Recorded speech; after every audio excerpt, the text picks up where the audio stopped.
Well, happy Valentine's Day, everybody. And I found out that my last real life Yandere horror stories is probably the most popular video on my channel thus far. So why not make a sequel to it? So today, I'm going to read you more Yandere horror stories. Now, I'm not saying that these stories are real or fake, but I'm just reading them to you guys off of websites such as Reddit.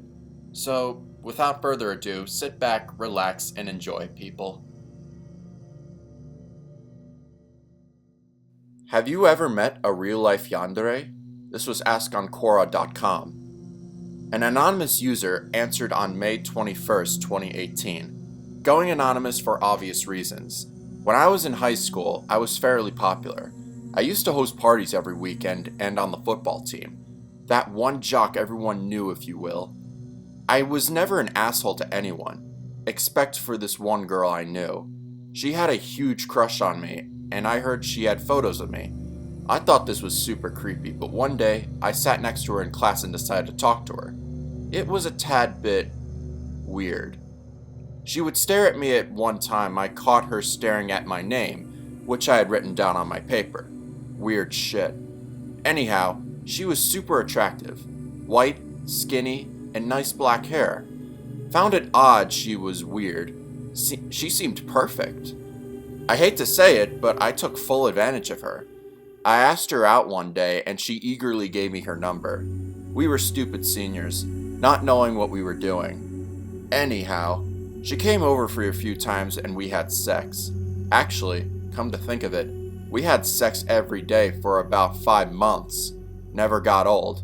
However, one day I got a creepy text from her. She cut herself. For me. I was super creeped out and told her not to do that. And we had an argument for about an hour where she told me she'd die for me. She'd asked if I'd do the same. I don't know why, but I said no. She said to come over to her house. I did. I thought she wanted to break up in person, which was fine by me. I went to her house, which was empty.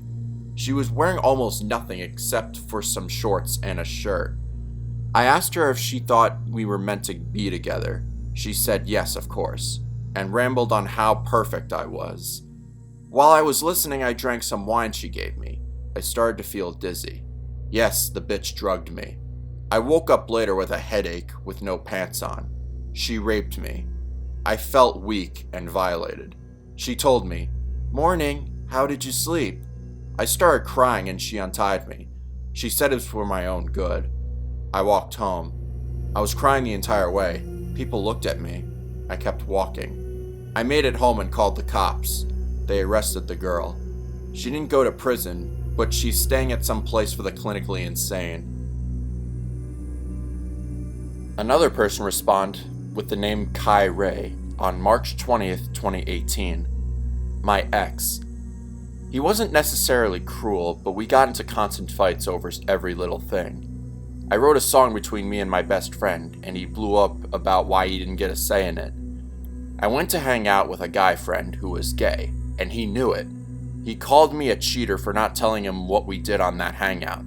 We binged Supernatural. Such a cheater move. He always had to be in my life and always had to know what I did. He hunted down a few of my friends and threatened them if they were to spend any time with me without his permission. And if they were to tell me, he'd come after them. I'd only found out because I went through my best friend's phone and found his horrid texts. It took no longer for me to drop all contact with him and sent a long message explaining as to why. For a solid 2 months, he kept begging for more chances and even became angry when I didn't let him back in. It's been silent from him, but I know he's far from completely gone in my life.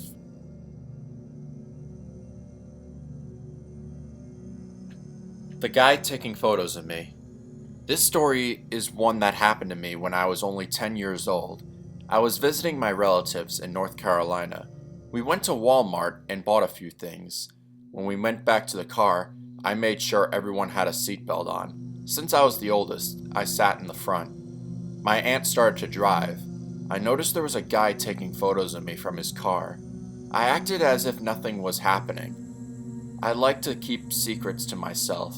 My aunt started to drive again. I realized that the guy was following us. I started to sweat. I was scared. But we got into the army base, he stopped following. I was relieved. When we got home, I told my aunt.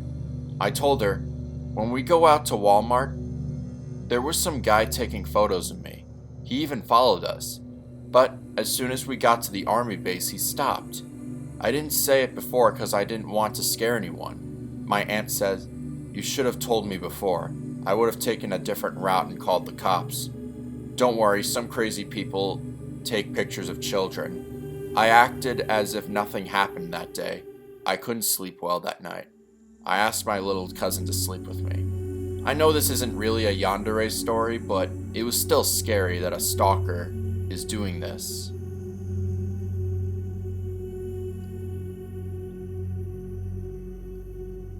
The girl. It was high school. There was a girl who liked me. She was a new girl. Her name was Lucy. Obviously not her real name due to privacy. She'd grown a huge liking to me. She was cute. I had also grown a liking to her. We eventually became friends, then boyfriend and girlfriend. When we were girlfriend and boyfriend, she would come to my house quite often. She would want to do many quote-unquote activities with me. I had a part-time job, so I'll work half the time. She would text me every 3 minutes. It became very frequent, to the point she was on my nerves. If I hadn't answered in 20 minutes, I would get 30 messages from her. Then she started to call. I would ignore her calls and block them. My friend said to me, "There was this guy we knew. He was on Facebook. Lucy and the guy started to talk to each other a lot. They became a couple. We didn't bother them. They looked happy. But until one day he started to text us, 'Help me,' and 'She is going to kill me.' We thought he was pranking. We never saw him again. Lucy asked where he was. If we were hiding something, we think you should stay away from her. I didn't pay much attention, but I should have. I woke up in the middle of the night. I heard someone laughing. It was Lucy. She was holding a knife. She started crying. I ran out of the door as fast as possible. I knocked on my neighbor's house and he finally opened. I explained the whole story. He let me use his house phone to call the cops. When the cops came, it was too late. Lucy was gone. That was 3 years ago. I haven't seen her since then. So this last story I managed to find off of Reddit under r/no-sleep. Saving a girl from bullies in middle school was the worst mistake in my life. Hello, no sleep. Right now I am sitting at my computer scared shitless because I just don't know what to do anymore. The police really haven't been much of a help, and I need some sort of guidance. Years ago, when I was in middle school, I was this small, nerdy Japanese kid. I was also pretty lonely. I was never good at making new friends, and I had just moved into a city that I started going in junior high in. Everyone already had friends and cliques, so I decided not to bother them. At lunch, I would just go into the library and read and do homework because people who didn't ignore me just really wanted to pick on me, and they couldn't do so in the library. Growing up as an Asian kid is more difficult than people realize. Anyway, this went on through 7th grade, and the start of 8th grade, I managed to make a new friend. I was walking into the library at lunch, and I saw a bunch of jerks picking on this small, innocent-looking girl. At this point, I had it with bullies, so I walked up in front of them and punched them right in the face. Of course, I got my ass beat. But we ended up going to the principal's office. The bullies got suspended, and the principal let me off as just a detention because she didn't think what I did was totally wrong. It was pretty cool. Anyway, the next day, at lunch, that girl came up to the library and sat down next to me. "Hey," she said nervously. This was surprising. Nobody really talked to me at lunch, so this was awesome. "Hi," I replied. "What's your name?" "Michael." "What about you?" "I'm Vanessa." From that day on, we were the best of friends. Vanessa and I couldn't be separated. We spent every lunch together. It never turned into anything romantic. It's not that I didn't find her attractive. I mean, she was quite pretty. She was small and ginger, with blue eyes and freckles on the bridge of her nose. I totally had a crush on her at one point, but it was just nice having a friend. This went on throughout high school, until about our junior year. Vanessa had texted me one night and she really needed to talk to me the next day. So the next morning before school, I met her at our usual spot. "Hey, what did you need to talk about?" I asked. She seemed nervous and reluctant to tell me. "Mike, we've been friends for a while." "Yeah, we have. And?" "Well, I've been thinking a lot. I really like you, Mike." "What do you mean?" I want to be more than friends, I mean." This really surprised me.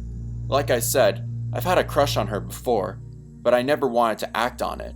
At this point, we've really been friends for so long, I just couldn't get myself to see her as more than that. I told her that I would think about it. That night, I couldn't work up the nerve to go to school the next day and reject her in person, so I decided to text her. "Hey Vanessa, I thought about it a lot, and you're my best friend. I can't get myself to see you as anything more. I'm sorry." I waited by my phone for what felt like hours. However, only 5 minutes had passed until she replied, "Okay." That was all she said. I was sure she was sad. I felt like such a terrible person. I decided that I would approach her the next day at school and talk to her about this. The next day at school, I went to our usual spot, and she wasn't there. I tried looking for her, but she just wasn't at school. I thought that maybe she was sick or something. That was so unusual. I went through the day as usual. After school, I went home and started playing video games until I got a phone call from Vanessa's mother. I knew Vanessa's mother well, since I went to her house a lot. She was a single mother since her husband was killed in a car accident. She told me that Vanessa has been missing since this morning and asked if I knew where she was. At that moment, my heart sank. I couldn't help but feel this had something to do with me rejecting her. Vanessa was nowhere to be found. After about a year, the police just kind of gave up looking for her. I have to admit, by the end of my senior year, she wasn't the first thought on my mind either. I was worried about grades, getting into college, and I had made two more friends, Logan and Ionx. I met them a few months after Vanessa had gone missing. We had become pretty close and spent a lot of time together. On that day of our graduation ceremony, Logan didn't go. He just didn't show up to graduation. I texted him afterwards. "Hey dude, what happened? You kinda need your diploma." After a minute later, I got a response. "Can't talk about it. Come to my house." I drove over to his house. The front door was wide open. This was kinda weird, but then again, Logan's whole family was weird, so I just walked in. In the living room, I saw the back of the father's head sitting on the recliner, just as usual. "Hey there, sir," I said. No response. "Hello?" I walked up to the recliner, and I immediately regretted my decision. There was a pool of blood at Logan's father's feet. I walked up to the front of the recliner and saw that his throat has been slit and his intestines hung out of his stomach, resting on top of his chest and lap. His left eye had a fork stabbed into it. His face was frozen into a look of pain and terror. I immediately ran out of the house. I had to stop myself from vomiting, and I called the police. I couldn't get myself to go inside and investigate the rest of the house. The police came and told me that Logan and his mother were also in the house. They didn't give me any details, but that was fine by me. I couldn't believe that someone would be capable of that sort of thing. It took a monster to pull something like this off. That night, I went home, and I couldn't sleep. I kept seeing the image of Logan's father. It took me a while to be able to get it out of my mind. Now, it's my first year in college. I moved out of my parents' house, and I'm dating Ionx. Her and I spent a lot of time together, and are pretty intimate. Last night, Ionx came to my house and spent the night. I woke up today and I had a text message that I received about 3 a.m. from Logan's number. "Hey Mike, did you like my graduation gift? I thought I was your best friend. Why did you forget about me? How could you date that bitch, Ionx, but not me? I'm going to take her away from you, just like I did Logan." I haven't told Ionx yet because she is at work and I didn't want to worry her, but I have to call the cops. They said that they would make sure that to keep the police in my neighborhood, but for some reason this didn't feel too reassuring. I can't imagine Vanessa doing this. How could she do this? I feel so terrible right now for bringing Ionx into this. Even worse because Logan is dead and it's all my fault. I'm going to have Ionx come over to my house again tonight, so at least I know where she is, but I don't know what to do from there. Edit, update. Ionx is at my house now. She's fine. I just explained the situation. She was staying with me until all this blows over. Tomorrow we are going to pick up a few things from her house. I will make another update if anything else happens. Thanks for all the support, guys. Another edit. I talked to the police again. I showed them the message and they asked if they could have someone guard the house. They said they could do what they can. They also said that they would be tracking down Logan's cell phone. Edit 3. Just wanted to let you guys know everything has been doing fine so far, beside the two of us being on edge. I have a baseball bat that I found in one of my closets. I'm not even sure why I own a baseball bat, but it was there and I'm keeping it next to me at all times. Ionx has fallen asleep, and I won't be leaving her side at all. I'm too freaked out to fall asleep right now. I don't know how she did it. Anyways, thanks again. There's a part 2 to this. It's not over yet. Hey again. First off, I want to thank you all for the advice and care you guys have shown. It means a lot. Quite a bit has happened since this past day. I stayed up so late last night, but I eventually just knocked out. I woke up this morning to Ionx moving in bed. She was fine. I asked her how she slept, and she said that she woke up in the middle of the night because she thought she heard a noise, but it was nothing. So she went back to sleep. She said I was dead asleep by then. We got out of bed. I walked into my living room and noticed that the computer was turned on. It's nothing unusual. I figured I had just forgot to shut it off last night. I do that a lot. Ionx and I were getting dressed on our day clothes when I got a text message from my phone. It was from Logan's number. My stomach began to churn as I opened it. "You're so handsome when you're sleeping, Mike." I decided to ignore it. I called the police and then to see if there's any updates for me. I asked them if they managed to track the phone, but they didn't really give me an answer. They just told me that an officer was on their way to my house right at that moment. I figured this was a good thing. In fact, it gave me the courage to text the number back. I don't know who you are exactly, but if this is Vanessa, please stop this. I never forgot about you. I've talked to the police and they're looking for you. Almost immediately, I got a response. It was as if they were waiting for me to text them. The police won't do shit. I began to think that this whole situation and how much it frustrated me. I was tired of being afraid. Well, if you could come near me or Ionx, I will end you. Got that? How could you be so sure? Fuck you. Right after I sent that text message, I heard a noise. I wasn't quite sure where it came from, but I was sure I knew where it was. I don't understand how I didn't hear it sooner. I dialed Logan's number and put the phone next to my ear. When I did that, my courageous tough guy feelings immediately left, and I heard the sound of a ringtone coming from under my house.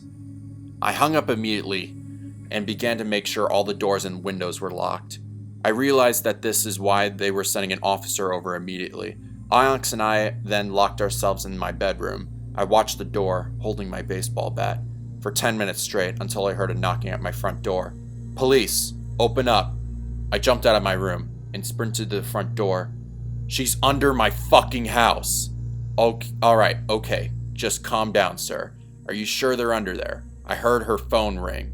The officer drew his gun and then asked me to lead him to crawl the space under my house. I led him into my backyard and showed him the crawl space. He shined the flashlight inside.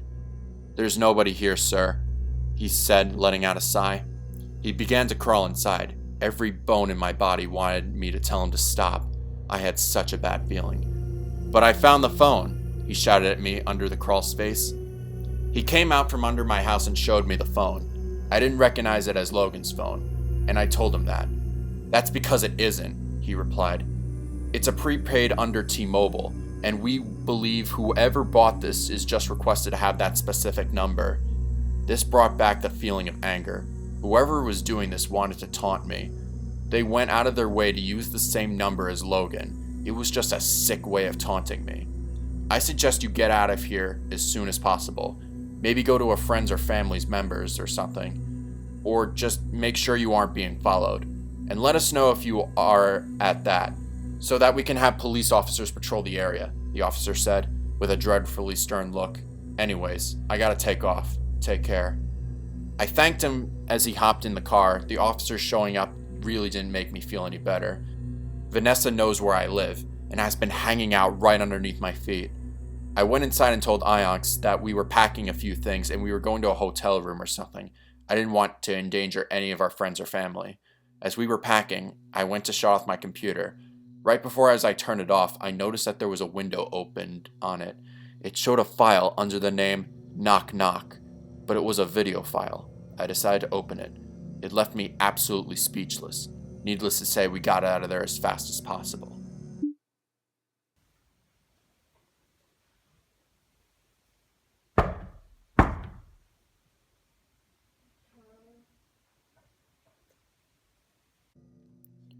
What I got from it so far, this was just the time in the middle of the night where Ionx woke up. The knocks must have woken her up. You can hear her say hello. The person recording this made a sound afterward, which is why I didn't alert her. Anyways, I managed to get Ionx and I a room at a motel. The cops know we are here, so that's a good thing. I'm still terrified. Edit. I just received a rather unsettling comment from a user named Sinesvo. It's on this thread and it's fucking with me. If you're messing with me, please let me know now. Edit 2. I'm going to play it safe and assume that that guy isn't a troll. I'm going to get the fuck out of this motel. I'm going to make sure you're not following me, and if you are, I'm going to kick your ass. You've threatened me and hurt my friends, and I won't have it anymore. Fuck, don't touch Ionx, you motherfucker. Edit 3. I called the police and let them know where I'd be going. I won't post it on here, just a precaution. But they will have a police officer or two guarding my house. I've been getting more threatening text messages from a different number. I've reported that as well, but the police said that it's hard to track if it's a prepaid thing, that it's going to be disposed of. I hope they're going to be able to find whoever this is. Edit 4. I left the motel. Even got a police escort to make sure nobody was following me. Iox and I are getting situated and trying to feel least what was comfortable. Edit 5. The person seems to be widely believed to be a troll. I'm going to trust you guys here, no sleep. It feels so unsettling as all hell. No updates have been reported ever since.